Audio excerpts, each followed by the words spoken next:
कर्नाटक में अगले मुख्यमंत्री को लेकर जारी सस्पेंस आखिरकार खत्म हो गया है। सीएम फेस की रेस में पहले से ही आगे माने जा रहे सिद्धारमैया ही कर्नाटक के अगले मुख्यमंत्री होंगे। कांग्रेस ने सिद्धारमैया को क्यों ये जिम्मेदारी दी है, इस कहानी से समझिए। सिद्धारमैया, कर्नाटक की सियासत के जिक्र में आपने अक्सर ये नाम सुना होगा। सिद्धारमैया को कर्नाटक में मास लीडर की कैटेगरी में रखा जाता है। किसी इलाके विशेष के बजाय राज्य भर में उनका अच्छा खासा असर माना जाता है।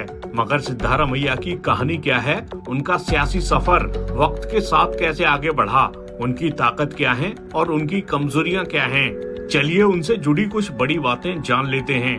अगस्त 2022 में सिद्धारमैया का 75वां जन्मदिन मनाया गया था। न्यूज एजेंसी पीटीआई की एक रिपोर्ट में बताया गया है कि सिद्धारमैया कई बार कह चुके हैं कि ना तो उनके परिवार को और न ही उनको अपने जन्म की सही तारीख पता है। अगस्त 2022 की रिपोर्ट में सिद्धारमैया के हवाले से बताया गया है, रिकॉर्ड्स के हिसाब से मैं 75 साल का हो चुका हूँ, लेकिन किसी को इस बारे में पक्के तौर पर नहीं पता, इसलिए मैं आमतौर पर अपना जन्मदिन नहीं मनाता। लेकिन मेरे दोस्त, चाहने वाले और फॉलोअर्स इस बार इसे मनाना चाहते थे, क्योंकि 75 साल किसी की जिंदगी में मायने रखते हैं। उम्र पर उठते सवालों के बीच हाल ही में हुए कर्नाटक विधानसभा चुनाव 2023 को लेकर कांग्रेस के वरिष्ठ नेता सिद्धारमैया ये कह चुके हैं कि सक्रिय राजनीति में ये उनका आखिरी चुनाव है। बात सिद्धारमैया की पढ़ाई लिखाई की करें तो उन्होंने मैसूरू यूनिवर्सिटी से साइंस में ग्रेजुएशन किया था और बाद में यहीं से कानून की डिग्री हासिल की थी। उन्होंने कुछ वक्त तक वकालत भी की थी। साल 2004 में खंडित जनादेश के बाद कांग्रेस और जनता दल सेक्युलर ने कर्नाटक में गठबंधन सरकार बनाई थी, जिसमें कांग्रेस नेता एन धर्म सिंह मुख्यमंत्री जबकि तत्कालीन जेडीएस नेता सिद्धारमैया को उप मुख्यमंत्री बनाया गया था। लंबे वक्त तक जनता परिवार से जुड़े रहे और कांग्रेस विरोधी रुख के लिए पहचाने जाने वाले सिद्धारमैया जेडीएस से बाहर जाने के बाद 2006 में अपने समर्थकों के साथ कांग्रेस में शामिल हुए थे। ये एक ऐसा कदम था जिसके बारे में कुछ सालों पहले सोचा भी नहीं जा सकता था। कहा जाता है कि उन्हें कांग्रेस के साथ साथ बीजेपी से भी पार्टी में शामिल होने का ऑफर मिला था, लेकिन वो बीजेपी की विचारधारा से सहमत नहीं थे।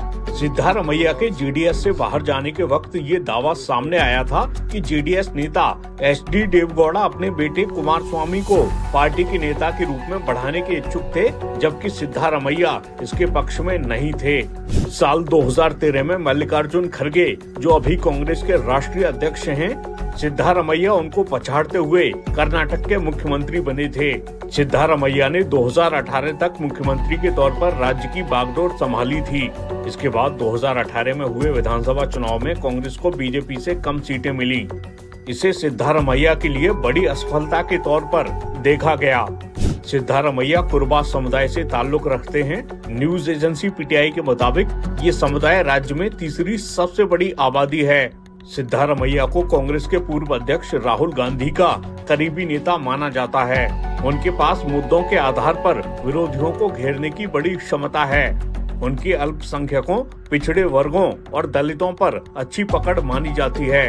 हालांकि बात जब संगठनात्मक ताकत की आती है तो इस मोर्चे पर उन्हें कांग्रेस नेता डीके शिव कुमार से पीछे माना जाता है। फिर भी सिद्धारमैया के सरकार चलाने के अनुभव को कांग्रेस 2024 के लोकसभा चुनाव से पहले ज्यादा से ज्यादा बनाने की कोशिश करेगी। कांग्रेस की कोशिश होगी कि इस अनुभव का इस्तेमाल उन वादों को पूरा करने